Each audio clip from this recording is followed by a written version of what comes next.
आइए सुनते हैं मुंशी प्रेमचंद द्वारा लिखित कहानी बड़े घर की बेटी। बेनी माधव सिंह गौरीपुर गांव के जमींदार और नंबरदार थे। उनके पितामह किसी समय बड़े धन्य धान्य से संपन्न थे।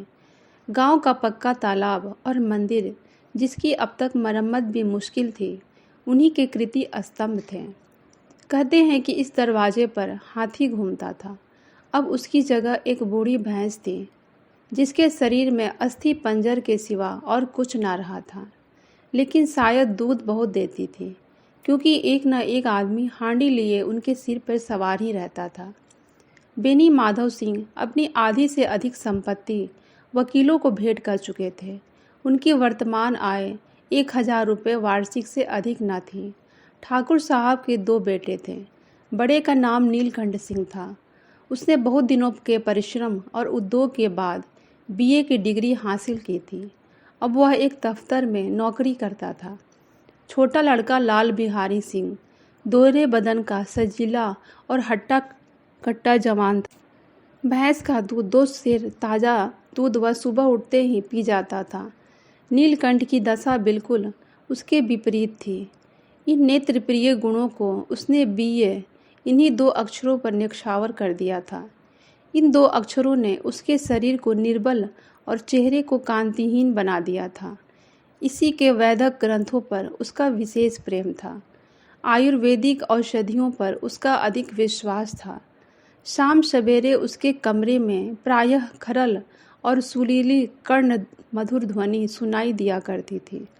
लाहौर और कलकत्ते के वैद्यों से बड़ी लिखा पड़ी रहती थी। नीलकंठ इस अंग्रेजी डिग्री के अधिपति होने पर भी अंग्रेजी सामाजिक प्रथाओं के विशेष प्रेमी न थे, बल्कि वह बहुधा बड़े जोर से इसकी निंदा और तिरस्कार किया करते थे। इसी से गांव में उनका बड़ा सम्मान था। दशहरे के दिन में वह बड़े उत्साह से रामलीला में सम्मिलित होते और स्वयं किसी न किसी पात्र का रोल करते थे। गौरीपुर के रामलीला के वही जन्मदाता थे। प्राचीन हिंदू सभ्यता का गुणगान उनकी धार्मिकता का प्रधान अंग था। सम्मिलित कुटुंब के तो वह एकमात्र उपासक थे।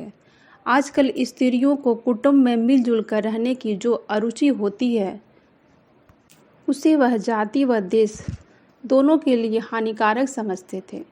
यही कारण था कि गांव की ललनाएं उनकी निंदक थीं। कोई कोई तो उन्हें अपना शत्रु समझने में भी संकोच नहीं करती थी। स्वयं उनकी पत्नी को ही इस विषय में उनसे विरोध था। यह इसलिए नहीं कि उसे अपने सास ससुर देवर या जेठ आदि से घृणा थी, बल्कि उसका विचार था कि यदि बहुत कुछ सहने और तरह देने पर भी परिवार के साथ निर्वाह न हो सके, तो आए दिन की कलह से जीवन को नष्ट करने की उपेक्षा यही उत्तम है कि अपनी खिचड़ी अलग पकाई जाए। आनंदी एक बड़े उच्च कुल की लड़की थी। उसके पिता एक छोटी सी रियासत के तालुकेदार थे। उसके पास एक प्रतिष्ठित तालुकेदार के भोग्य पदार्थ विद्यमान थे। नाम था भूप सिंह। वे बड़े उदारचित्त और प्रतिभाशाली पुरुष थे, लेकिन दुर्भाग्य से लड़का एक भी न था। 7 लड़कियां हुई और दैव योग से सब के सब जीवित रहे। पहली उमंग में तो उन्होंने 3 ब्याह दिल खोल कर किए, लेकिन 15-20 हजार रुपयों का कर्ज सिर पर हो गया तो आंखें खोली, हाथ समेट लिया। आनंदी चौथी लड़की थी। वह अपनी सब बहनों से अधिक सुंदर और गुणवती थी। इससे ठाकुर भूप सिंह उसे बहुत प्यार करते थे। ठाकुर साहब बड़े धर्म संकट में थे। इसका विवाह कहाँ करें? न तो यही चाहते थे कि ऋण का बोझ बढ़े, और न यही स्वीकार था कि उसे अपने को भाग्यहीन समझना पड़े। एक दिन श्रीकंठ उनके पास किसी चंदे का रुपया मांगने आए। भूप सिंह उनके स्वभाव पर रीझ गए और धूमधाम से श्रीकंठ सिंह का आनंदी के साथ ब्याह हो गया। आनंदी अपने ससुराल आई तो यहाँ का रंग ढंग कुछ और ही देखा। जिस टीम टाम की उसे बचपन से ही आदत पड़ी हुई थी, वह यहाँ नाम मात्र न थी। न जमीन पर फर्श, न दीवार पर तस्वीरें। वह एक सीधा साधा देहाती गृहस्थ का मकान था। लेकिन आनंदी कुछ ही दिनों में अपने को इस नई अवस्था में ऐसा अनुकूल बना लिया, मानो उसने विलास के सामान कभी देखे ही न थे।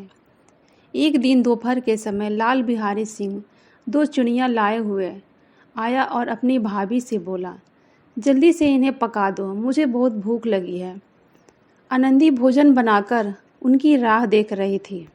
अब वह नया व्यंजन बनाने बैठी। हांडी में देखा तो घी पाव भर से अधिक न था। बड़े घर की बेटी किफ़ायत क्या जाने, उसने सब घी मांस में डाल दिया। जब लाल बिहारी खाने बैठा तो दाल में घी नहीं था। दाल में घी क्यों नहीं डाला? आनंदी बोली, सारा घी मांस में पड़ गया। लाल बिहारी गुस्से से बोला, अभी परसों ही घी आया है, इतनी जल्दी कैसे ख़त्म हो गया? आनंदी बोली, आज तो कुल पाव भर रहा होगा, वह सब मैंने मांस में डाल दिया।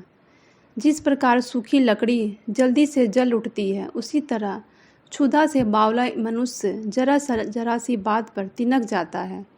लाल बिहारी को भाभी की यह ढिठाई बहुत बुरी मालूम हुई। वह तिनक कर बोला, मायके में चाहे कितना घी बहाती रहो, मगर यहाँ ऐसा नहीं चलेगा। स्त्रियाँ गाली सह लेती हैं, मार भी सह लेती हैं, लेकिन मायके की निंदा उससे नहीं सहा जाता। आनंदी मुंह फेर कर बोली, हाथी मरा भी तो 9 लाख का, वहाँ इतना घी नित्य नाई कहार खा जाते हैं। यह सुनकर लाल बिहारी जल भुन गया। उसने थाली उठाकर पटक दी और बोला, जी चाहता है तेरी जीभ पकड़कर खींच लूँ। आनंदी को भी क्रोध आ गया। वह लाल पीली होती हुई बोली, वह होते तो आज इसका मज़ा चखाते। वह अनपढ़ उजड़ ठाकुर से न रह गया। उसकी पत्नी एक साधारण जमींदार की बेटी थी। जब जी चाहता उस पर हाथ साफ कर लिया करता था। उसने खड़ाऊ उठाकर जोर से आनंदी की ओर फेंकी और बोला, जिसके गुमान पर भूली हुई हो उसे भी देखूंगा और तुम्हें भी। आनंदी ने बड़ी फुर्ती से हाथ से खड़ाऊ रोकी। उसका सिर बाल बाल बचा, लेकिन उंगली में काफ़ी चोट आई। वह क्रोध के मारे हवा में हिलते पत्ते की तरह कांपती हुई अपने कमरे में चली गई। स्त्री का बल और साहस, मान मर्यादा पति तक है। उसे अपने पति के ही बल और पुरुषत्व का घमंड होता है। वह खून का घूंट पीकर रह गई। यह घटना बृहस्पतिवार को घटी थी। श्रीकंठ सिंह शनिवार को आया करते थे। 2 दिन तक आनंदी कोप भवन में पड़ी रही, न कुछ खाया न पिया, पति की बाट देखती रही। अंत में नियमानुसार उसके पति शनिवार शाम को घर आए और आकर बैठकर कुछ इधर उधर की बातें, कुछ देश काल संबंधी समाचार तथा कुछ नए आदि की चर्चा करने लगे। यह बातचीत करीब 10 बजे तक चलती रही। गांव के भद्र पुरुषों को इन बातों में ऐसा आनंद मिलता था कि खाने पीने की सुध भी न रहती। श्रीकंठ को पिंड छुड़ाना मुश्किल होता जा रहा था। ये 2-3 घंटे आनंदी ने बड़ी मुश्किल से काटे।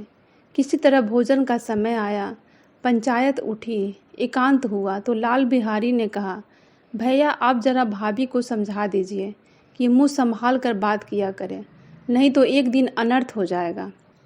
बेनी माधव सिंह ने बेटे की ओर से साक्षी दी, हाँ बहू, बेटियों को यह स्वभाव अच्छा नहीं कि मर्दों के मुंह लगे। लाल बिहारी ने कहा, वह बड़े घर की बेटी है तो हम भी कोई कुर्मी कहार नहीं है। यह सुनकर श्रीकंठ ने चिंतित स्वर में पूछा, आखिर क्या बात है, मैं भी तो जानूं। लाल बिहारी बोला, कुछ नहीं भैया, यूं ही अपने आप उलझ पड़ी। मायके के सामने हम लोगों को कुछ समझती ही नहीं। श्रीकंठ भोजन करने के बाद आनंदी के पास गए। आनंदी ने देखा कि वे कुछ तीखे से थे। उसने पूछा, चित्त प्रसन्न तो है ना? श्रीकंठ बोले, मेरा चित्त तो प्रसन्न है, लेकिन मैंने सुना है तुमने आजकल घर में उपद्रव मचा रखा है। यह सुनकर आनंदी की त्योरियां पर बल पड़ गए। झुंझलाहट के मारे उसके बदन में ज्वाला सी धक उठी। बोली, जिसने तुमसे यह आग लगाई है, अगर वह मुझे मिल गया तो मैं उसका मुंह झुलसा दूंगी। श्रीकंठ बोले, इतनी गर्मी क्यों होती है, कुछ बताओगी भी या नहीं? आनंदी बोली, क्या बताऊं, मेरा भाग्य ही खराब है। नहीं तो गंवार छोकरा जिसको चपरासीगिरी करने का भी ढंग नहीं, मुझ पर खड़ाऊ मारकर यूं न अकड़ता। श्रीकंठ बोले, साफ साफ बताओ, आखिर बात क्या हुई है, मुझे भी तो पता चले। आनंदी बोली, परसों तुम्हारे लाडले भाई ने मुझसे मांस पकाने को कहा। हांडी में घी पाव भर से भी कम था। वह सब मैंने मांस में डाल दिया। जब वो खाने बैठा तो कहने लगा, दाल में घी क्यों नहीं है। बस इसी पर मेरे मायके वालों को भला बुरा कहने लगा। मुझसे रहा ना गया। मैंने कहा कि इतना घी तो मेरे यहाँ नाई कहार खा जाते हैं। बस इतनी सी बात पर उस अन्यायी ने मुझ पर खड़ाऊँ फेंक मारी। यदि मैं उसे हाथ से न रोकती तो मेरा सिर फट जाता। जाकर उसी से पूछो मैंने जो कुछ कहा वह सच है या झूठ है। यह सुनकर श्रीकंठ की आंखें गुस्से से लाल हो गई। बोला, अच्छा तो ये बात है, उस छोकरे की इतनी हिम्मत। आनंदी स्त्रियों के स्वभावानुसार रोने लगी, क्योंकि आंसू उनकी पलकों पर रहते हैं। श्रीकंठ बड़े धैर्यवान और शांत पुरुष थे। उन्हें इससे पहले कभी भी गुस्सा नहीं आया था। स्त्रियों के आंसू पुरुष की क्रोधाग्नि भड़काने में तेल का काम देते हैं। रात भर करवटें बदलते रहे। प्रातःकाल वे अपने पिता के पास जाकर बोले, बापूजी, अब मैं इस घर में नहीं रह सकता। इस तरह के विद्रोहपूर्ण बातें कहने पर श्रीकंठ ने कितनी ही बार अपने कई मित्रों को आड़े हाथों लिया था, लेकिन दुर्भाग्य आज उन्हें स्वयं वही बातें अपने मुंह से कहनी पड़ी। दूसरों को भी उपदेश देना कितना सहज है। बेनी माधव सिंह घबरा उठे और बोले, क्यों बेटा, क्या बात हो गई। श्रीकंठ ने कहा, बापू, मुझे भी अपनी मान प्रतिष्ठा का कुछ ख्याल है। आपके घर में अब अन्याय और हठ का प्रकोप हो रहा है। जिनको बड़ों का आदर करना चाहिए वही उनके सिर चढ़ते हैं। मैं दूसरे का नौकर ठहरा, घर पर रहता नहीं। यहाँ मेरे पीछे स्त्रियों पर खड़ाऊ और जूतों की बौछार होती है। मैं सब कुछ सहन कर सकता हूँ, लेकिन यह कदापि नहीं हो सकता कि मेरे ऊपर लात घूंसे पड़े और मैं चुपचाप सहन करता रहूँ। यह मैं कदापि सहन नहीं कर सकता। बेनी माधव सिंह चुपचाप श्रीकंठ सिंह की बातें सुनते रहे। उन्होंने कोई जवाब नहीं दिया। श्रीकंठ सदैव उनका आदर करते थे। उनके ऐसे तेवर देखकर ठाकुर साहब अवाक रह गए। केवल इतना ही बोले, बेटा, तुम बुद्धिमान होकर ऐसी बातें करते हो। स्त्रियां इस तरह घर का नाश कर देती हैं। उनको ज़्यादा सिर चढ़ाना अच्छा नहीं। श्रीकंठ बोले, बापू, मैं तो इतना जानता हूँ कि आपके आशीर्वाद से ऐसा मूर्ख नहीं हूँ। आप स्वयं जानते हैं कि मेरे ही समझाने बुझाने से इसी गांव के कई घर संभल गए।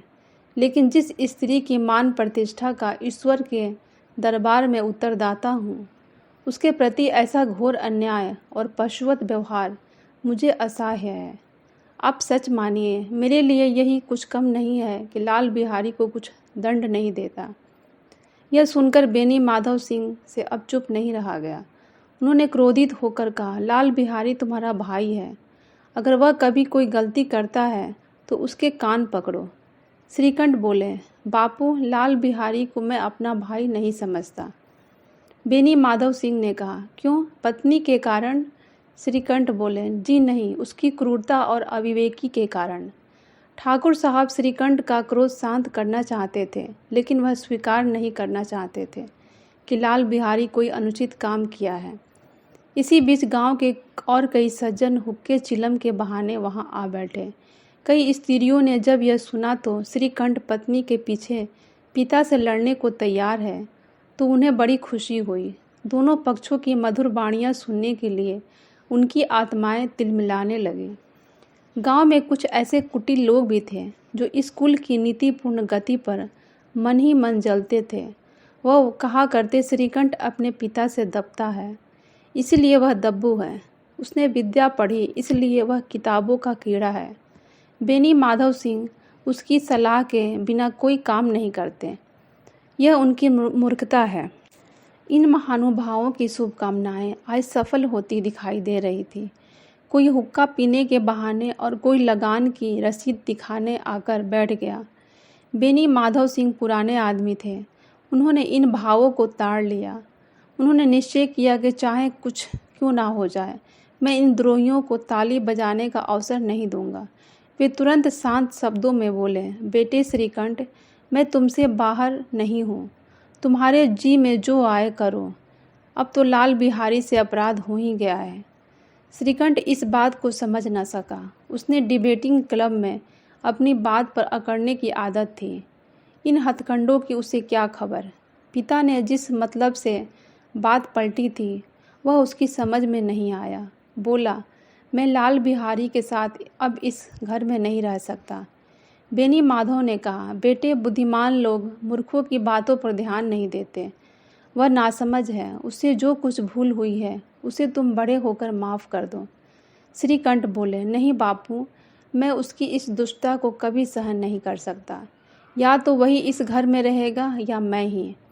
आपको यदि वह ज़्यादा प्यारा है तो मुझे इस घर से विदा कर दीजिए। मैं अपना भार स्वयं संभाल लूँगा। अगर आप मुझे इस घर में रखना चाहते हैं तो लाल बिहारी से कहिए जहाँ चाहे चला जाए। बस मेरा यही अंतिम निर्णय है।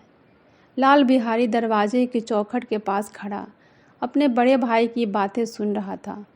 वह उनका बड़ा आदर करता था। उसे कभी इतना साहस ना हुआ था कि अपने बड़े भाई के सामने चारपाई पर बैठ जाए, हुक्का पी ले या पान खा ले। पिता का भी वह बहुत सम्मान करता था। श्रीकंठ भी उसे बहुत प्यार करता था। इससे पहले उन्होंने उसे कभी डांटा तक नहीं था। जब वह इलाहाबाद से आते तो उसके लिए कोई ना कोई वस्तु अवश्य लाते। पिछले साल जब उसने अपने डोढ़े जवान को नागपंचमी के दिन दंगल में पछाड़ दिया तो उन्होंने पुलकित होकर उसे गले से लगा लिया था और उसे इनाम भी दिया था। ऐसे भाई के मुंह से आज ऐसी हृदय विदारक बात सुनकर लाल बिहारी को बड़ी ग्लानि हुई। वह फूट फूट कर रोने लगा। उसके संदेह नहीं कि वह अपने किए पर पछता रहा था। भाई के आने से एक दिन पहले से उसकी छाती धड़कती थी कि देखो भैया क्या कहते हैं। मैं उनके सम्मुख कैसे जाऊंगा, उनसे कैसे बोलूँगा, मेरी आंखें उनके सामने कैसे उठेंगी। उसने समझा था कि भैया मुझे बुलाकर समझा देंगे। इस आशा के विपरीत आज उसने उन्हें निर्दयता की मूर्ति बने हुए पाया। वह मूर्ख था, लेकिन उसका मन कहता था कि भैया मेरे साथ अन्याय कर रहे हैं। यदि श्रीकंठ उसे अकेले में बुलाकर दो चार बातें कह देते, इतना ही नहीं 2-4 तमाचे भी लगा देते तो कदाचित उसे इतना दुख ना होता। लेकिन भाई का यह कहना कि अब मैं उसकी सूरत नहीं देखना चाहता, लाल बिहारी से सहा ना गया। वो रोता हुआ घर आया और अपने कमरे में जाकर कपड़े पहनने लगा। उसने अपने आंसू पोंछे और आनंदी के कमरे में जाकर बोला, भाभी, भैया ने निश्चय कर लिया है कि वे मेरे साथ इस घर में नहीं रहेंगे। अब वह मेरा मुंह भी नहीं देखना चाहते, इसलिए अब मैं जा रहा हूँ। अब मैं उन्हें अपना मुंह नहीं दिखाऊंगा। मुझसे जो अपराध हुआ उसे माफ़ कर देना। यह कहते कहते लाल बिहारी का गला भर आया। जिस समय लाल बिहारी सिर झुकाए आनंदी के द्वार पर खड़ा था, उसी समय श्रीकंठ लाल पीला होता हुआ वहां आ पहुंचा। उसने भाई को वहां खड़ा देख उसने घृणा से आंखें फेर ली और कतरा कर आगे निकल गए, मानो उनकी परछाई से दूर भाग रहे हों। आनंदी को लाल बिहारी से शिकायत तो थी, लेकिन अब मन पछता रहा था। वह स्वभाव से ही दया की मूर्ति थी। उसे इसका तनिक भी ध्यान न था कि बात इतनी बढ़ जाएगी। वह मन ही मन अपने पति पर झुंझला रही थी कि वे इतनी सी बात पर इतने गर्म क्यों हो गए। उसे यह भी तो भय था कि कहीं मुझसे इलाहाबाद चलने को ना कहे तो कैसे क्या करूँगी। इसी बीच जब उसने लाल बिहारी को दरवाजे पर खड़े यह कहते सुना कि अब मैं जा रहा हूँ, मुझसे जो कुछ भी अपराध हुआ हो उसे माफ़ करना, तो उसका रहा सहा क्रोध भी पानी हो गया। वह रोने लगी। मन का मैल धोने के लिए नयन जल से उपयुक्त और कोई वस्तु नहीं है। उसने श्रीकंठ को देखकर कहा, लाला बाहर खड़े बहुत रो रहे हैं। श्रीकंठ बोले, तो मैं क्या करूं? आनंदी बोली, उसे भीतर बुला लो, मेरे ही कारण यह झगड़ा हुआ है। श्रीकंठ बोले, मैं उसे नहीं बुला सकता, मैं इसकी सूरत भी नहीं देखना चाहता। आनंदी बोली, उन्हें अंदर बुला लो, कहीं वे घर छोड़कर चले गए तो तुम्हें पछताना पड़ेगा। इतने में लाल बिहारी बोला, भाभी रहने दो, भैया को मेरा प्रणाम कह देना।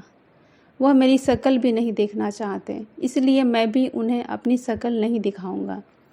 यह कहकर लाल बिहारी तेजी से दरवाजे की ओर बढ़ा, लेकिन आनंदी ने उसका हाथ पकड़ लिया। लाल बिहारी पीछे मुड़कर देखा और रोते हुए बोला, भाभी मुझे जाने दो। आनंदी बोली, कहाँ जाओगे? लाल बिहारी: जहाँ कोई मेरा मुंह न देख सके। आनंदी बोली: नहीं, मैं तुम्हें नहीं जाने दूंगी। लाल बिहारी बोला: नहीं भाभी, आप लोगों के साथ रहने योग्य नहीं हो। आनंदी बोली: तुम्हें मेरी सौगंध, अब एक कदम भी आगे मत बढ़ाना। लाल बिहारी बोला: भाभी, जब तक मुझे यह मालूम न हो जाए कि भैया का मन मेरे तरफ से साफ हो गया है, तब तक मैं इस घर में कदापि कदम नहीं रखूंगा। आनंदी बोली: मैं भगवान को साक्षी मानकर कहती हूँ कि तुम्हारी ओर से मेरे मन में जरा भी मैल नहीं है। अब श्रीकंठ से रहा नहीं गया, उसका हृदय पिघल गया। उन्होंने बाहर आकर लाल बिहारी को गले से लगा लिया। दोनों भाई फूट फूट कर रोने लगे।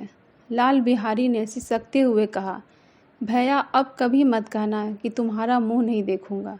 इसके अलावा आप मुझे जो भी दंड देंगे वह मुझे सहर्ष स्वीकार होगा। श्रीकंठ ने कहा: अरे लल्लू, अब इन बातों को बिल्कुल मन से निकाल दो। भगवान ने चाहा तो ऐसा अवसर अब कभी नहीं आएगा। तभी बेनी माधव सिंह वहां पहुंच गए। दोनों भाइयों को गले मिलते देखकर वे आनंद से पुलकित हो उठे और बोले: बड़े घर की बेटियां ऐसी ही होती हैं, बिगड़ा हुआ काम भी बना लेती हैं। गांव के जिस किसी भी व्यक्ति ने यह वृतांत सुना तो उसी ने इन शब्दों में आनंदी की उदारता को सराहा। बड़े घर की बेटियां ऐसी ही होती हैं। तो कैसी लगी आपको ये कहानी दोस्तों? मेरी कहानी सुनने के लिए आपका बहुत बहुत धन्यवाद।